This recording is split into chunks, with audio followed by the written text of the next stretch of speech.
ആ മരിച്ചുപോയ വ്യക്തിയുമായിട്ടുള്ള പ്രാണബന്ധത്തെ, സോൾ ടൈയെ നിങ്ങൾക്ക് പിതാവിൻ്റെയും പുത്രൻ്റെയും പരിശുദ്ധാത്മാവിൻ്റെയും നാമത്തിൽ ബ്രേക്ക് ചെയ്യുവാൻ കഴിയും. ആ വ്യക്തിയിൽ നിന്നുള്ള തിന്മകൾക്കൊന്നും എന്നിലേക്ക് പ്രവേശിക്കുവാൻ കഴിയുകയില്ല എന്നുള്ള പ്രഖ്യാപനം നടത്തുവാൻ കഴിയും.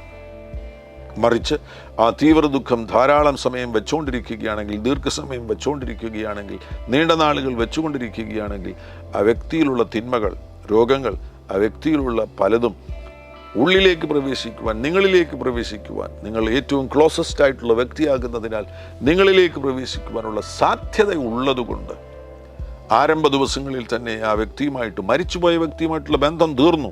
അത് ഈ ഭൂമിയിൽ താൽക്കാലികമായൊരു സംവിധാനം മാത്രമായിരുന്നു. നിത്യതയുമായുള്ള ബന്ധത്തിൽ സഹോദരനോ സഹോദരിയോ അമ്മയോ അപ്പനോ ഭാര്യയോ ഭർത്താവോ ഇല്ല. മരണം സംഭവിച്ചതിൻ്റെ അടുത്ത ദിവസങ്ങളിൽ തന്നെ ആ വ്യക്തിയുമായിട്ടുള്ള സോൾ ടൈയെ കട്ട് ചെയ്ത് നിങ്ങളുടെ സ്വർഗീയ പിതാവിലേക്ക് നിങ്ങളുടെ ശ്രദ്ധ കേന്ദ്രീകരിക്കുകയാണ് എങ്കിൽ വേർപാടിൻ്റെ ദുഃഖത്തിൽ നിന്ന് പുറത്തു വരുവാൻ കഴിയും. ദൈവം നിങ്ങളെ ഏൽപ്പിച്ചിരിക്കുന്ന ദൗത്യങ്ങളിൽ നിങ്ങൾക്ക് വിജയകരമായി മുന്നോട്ട് പോകുവാൻ കഴിയും. ആ പർപ്പസുകളിൽ നിങ്ങൾക്ക് വിജയികളായി തീരുവാൻ കഴിയും.